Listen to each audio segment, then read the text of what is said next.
All right. Greetings to the Bears Gym today. It's the Bears Gym because this is where bears come to hang out.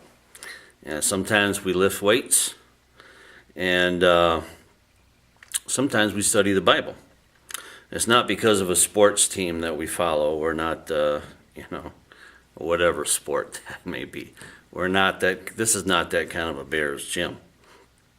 It's a Bears Gym because that's where fat, furry bears come to hang out and lift weights and study the Bible. And so that's what we're going to do today, is study the Bible. Sorry you missed out on weightlifting for today, but today is Bible study day. So you can check out some of the other Bears Gym Bible study videos and workout videos, and you can get the whole plan, get Bible, bodybuilding, everything. But today we're just doing Bible, and we are in the Old Testament book of Genesis, chapter 26. So if you have your Bibles, feel free to turn to Genesis 26. I am reading from the Authorized Version, the King James Version. One of the better versions, not that that's the only version I use. It just happens to be what I'm using for the Bears Gym Bible study. So if you have a King James, it's going to match just exactly up to what you have. If you have a New King James, it's going to be slightly different. New American Standard is going to vary slightly with the verse, Old Testament, New Testament. The New American Standard actually is a very, very accurate Bible, probably the most accurate Bible. But I'm using the King James because that's what I'm using. So, all right, I think we got that worked out. Genesis 26. Abraham is passing off the baton of the lineage of Israel unto Isaac. And we kind of see that progression here. Isaac's kind of is now kind of the chief player in the story. And there was a famine in the land, because the first famine that was in the days of Abraham and Isaac went unto Abimelech, king of the Philistines, unto Gerar. And the Lord appeared unto him and said, Go not down into Egypt. Dwell in the land which I shall tell thee of. Sojourn in this land, and I will be with thee, and I will bless thee. For unto thee and unto thy seed I will give all these countries, and I will perform the oath which I swear unto Abraham thy father. Abraham promised, like the Fertile Crescent, east of the Mediterranean, north of the deserts of Egypt. That kind of was Israel's land that God promised to them. And right now we have many other nations occupying those, but those are given lands to Israel. Whether you like Israel or you don't like Israel, it doesn't matter. God cut off that little section of land in the world and gave it to them. That's their land, okay, whether you like it or not. And one day they will inhabit all that land. Right now they kind of struggle to survive from the onslaught of the world, trying to encroach upon them and giving up more land, which is very little. You know, the Middle East is a huge section of land. Israel has a little chunk, and yet all the nations say you should give a little bit more to, these other people groups that live there also, which is kind of messed up, but that's the way it is. I'm not a politician. I don't make those kind of decisions.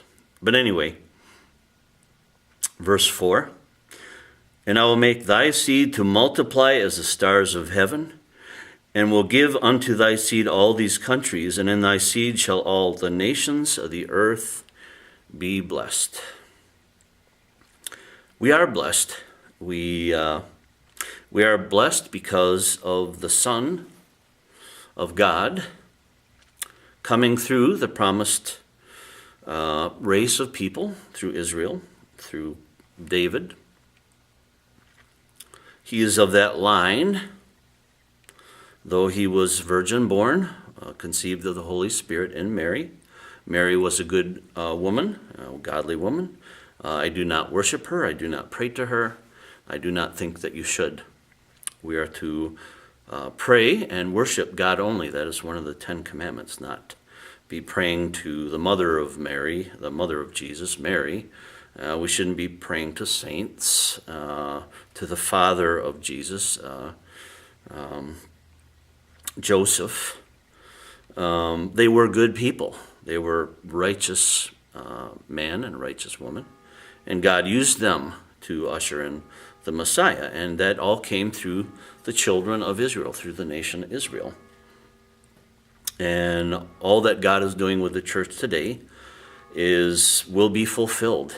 Israel had the opportunity to become born-again believers and be part of the church, and they'll have that opportunity until the rapture of the church happens, and then God will then deal with Israel as a nation, most specifically, while the church then resides in heaven. Predominantly, we'll see another battered group, a group that was left here on the earth that either was children of God, how we say, they knew Jesus, they were backslidden, turned their back on him. Maybe they got involved with sin. The rapture happened, they're left behind. Okay? Maybe these are some people that get saved during the tribulation, and we'll talk about that once we get to the book of Revelation. Those that are killed for their faith, that's another little group of people.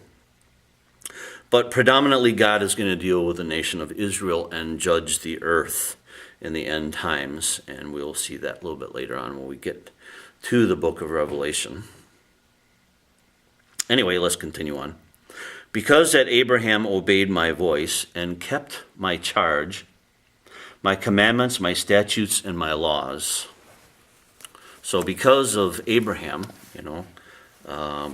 he obeyed, did things that were very brutally hard to do, but he obeyed because he was a child of the living God. And Isaac dwelt in Gerar, and the men of that place asked him of his wife. And he said, she is my sister. So he told kind of a stretcher. She was actually a distant relative of hers through the family lines. They kind of called everybody that was through their father's line their father, though he may have been his great-grandfather. They say father. Kind of like they say Father Abraham. When we sing that song, Father Abraham had many sons. Okay, we sing that song, but he ain't really my father. Okay, he's like my bajillionth spiritual great-great-great-great-great-grandfather. Okay, but not really my father, but we call him father. That's the way it's done in the Bible. Anyway, he told a little bit of a stretcher. And he said, she is my sister, but really they were married. But he didn't want to be killed, so he said, she's my sister. For he feared to say, she is my wife, lest, said he, the men of that place should kill me for Rebekah, because she was fair to look upon. So Rebekah was very beautiful. And so he was afraid he was going to be killed because of her beauty. And Abraham had that same problem. He kind of did the same thing earlier on in the Bible. And it came to pass, when he had been there a long time, that Abimelech, king of the Philistines, looked out at a window and saw, and behold, Isaac was sporting with Rebekah his wife. So, he was playing pinch me, chase me, maybe around the courtyard. If you've seen a bunch of, teenagers and college age, they're playing pinch me, chase me with, one another. You pinch me and I'll chase you and all that kind of stuff. So he was kind of doing that with his wife, and Abimelech saw him do that. And Abimelech called Isaac and said, behold, of a surety she is thy wife. And how saidst thou, she is my sister? And Isaac said unto him, because I said, lest I die for her. And Abimelech said, what is this thou hast done unto us? One of the people might lightly have lion with thy wife, and thou shouldest have brought guiltiness upon us. And Abimelech charged all his people, saying, he that toucheth this man or his wife shall surely be put to death. Then Isaac sowed in that land and received in the same year an hundredfold, and the Lord blessed him. And the man waxed great and went forward and grew until became a very great nation, very great tribe. For he had possession of flocks and possession of herds and great store of servants, and the Philistines envied him, so they kind of hated him. Philistines, later on in Israel's history, will be a great snare to them, constantly in battlement, in wars, fightings, quarrels. The Philistines were quite a snare to the nation of Israel. For all the wells which his father's servants had digged in the days of Abraham his father, the Philistines had stopped them and filled them with earth. And Abimelech said unto Isaac, Go from us, for thou art much mightier than we. And Isaac departed thence and pitched his tent in the valley of Gerar and dwelt there. And Isaac digged again the wells of water, which they had digged in the days of Abraham his father. For the Philistines had stopped them after the death of Abraham, and he called their names after the names by which his father had called them. And Isaac's servants digged in a valley and found there a well of springing water. And the herdsmen of Gerar did strive with Isaac's herdsmen, saying, The water is ours. And he called the name of the well Esek, because they strove with him. Obviously, wells were very important that day.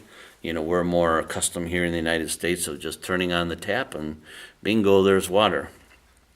Not so in that land. And they digged another well and strove for that also, and he called the name of it Sitnah. So they gave names to their wells, you know.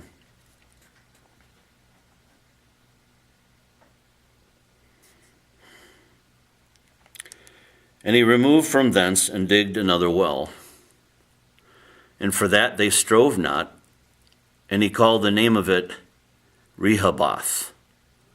And he said, For now the Lord hath made room for us, and we shall be fruitful in the land. And he went up from thence to Beersheba, and the Lord appeared unto him the same night, and said, I am the God of Abraham thy father. Fear not, for I am with thee, and will bless thee, and multiply thy seed for my servant Abraham's sake. And he builded an altar there, and called upon the name of the Lord, and pitched his tent there, and there Isaac's servants digged a well. So wells were a huge issue in those days. Wells, cisterns, riverbeds, creeks, lands, all very, very important. Then Abimelech went to him from Gerar, and Ahuzieth, one of his friends, and Phicol, the chief captain of his army. And Isaac said unto them, Wherefore come ye to me, seeing ye hate me, and have sent me away from you? And they said, We saw certainly that the Lord was with thee. And we said, Let there be now an oath betwixt us, even betwixt us and thee, and let us make a covenant with thee, that thou wilt do us no hurt, as we have not touched thee, and as we have done unto thee nothing but good, and have sent thee away in peace. Thou art now blessed of the Lord. So they can kind of see the Lord's blessing is upon him, almost too powerful for them. And that was God's blessing in those days. They became great herdsmen, had a multitude of servants, much land, sometimes several wives, and camels, donkeys, cattle, sheep, goats, was all very, very important part of that blessing. Verse 30, And he made them a feast, and they did eat and drink. And they rose up betimes in the morning, and sware one to another, and Isaac sent them away, and they departed from him in peace. And it came to pass the same day that Isaac's servants came and told him concerning the well which they had digged, and said unto him, We have found water. and he called it Sheba. Therefore, the name of the city is Beersheba unto this day. So that's kind of cool, how they gave names to their wells. We give names to rivers, so those are kind of important to us, but we really don't name wells. You know, we kind of, at least in this country, we put a number on it, well 25-57 or whatever. And then we put a satellite code on it, and latitude, longitude, so forth. That's how we identify wells. And how do I know that? Well, I got a couple of my wells. I got a couple of wells, and they have little numbers that represent their actual location on the planet Earth. And that's how I know that. So had to deal with a couple of wells on my property, and had to go through all that rigmarole and identify them, have them sealed, and so forth, and then give them a number. And Esau was 40 years old when he took to wife Judith, the daughter of Beeri the Hittite, and Bashemath, the daughter of Elon the Hittite, which were a grief of mine unto Isaac and to Rebekah. If your children marry non-believers, if you're in a Christian family, it's a difficult marriage, because you have two people serving light and darkness in the same household. And there's frequently much strife, much friction. Doesn't mean that it cannot work. You can make it work. Any marriage can work if you're willing to forgive and love and make it through thick and thin. You can make it. But this was a grief to them.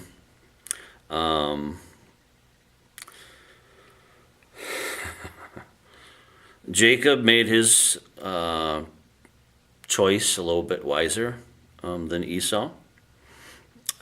Esau, unfortunately, was a bit contentious. Chose a wife that was contentious. She was a pain. And then again, he took another one of the same type of women, and he was like a contentious child. When he saw that his parents didn't like something, he did it even more. He was one of them kind of children. Anyway, I think we made pretty good time today in Genesis 26. I hope you enjoyed it. We chewed the flab a little bit. We learned a few things. I hope you learned a few things. And it was quite enjoyable for me. Hope it was quite enjoyable for you. So with that, from the Bears Gym, God bless you.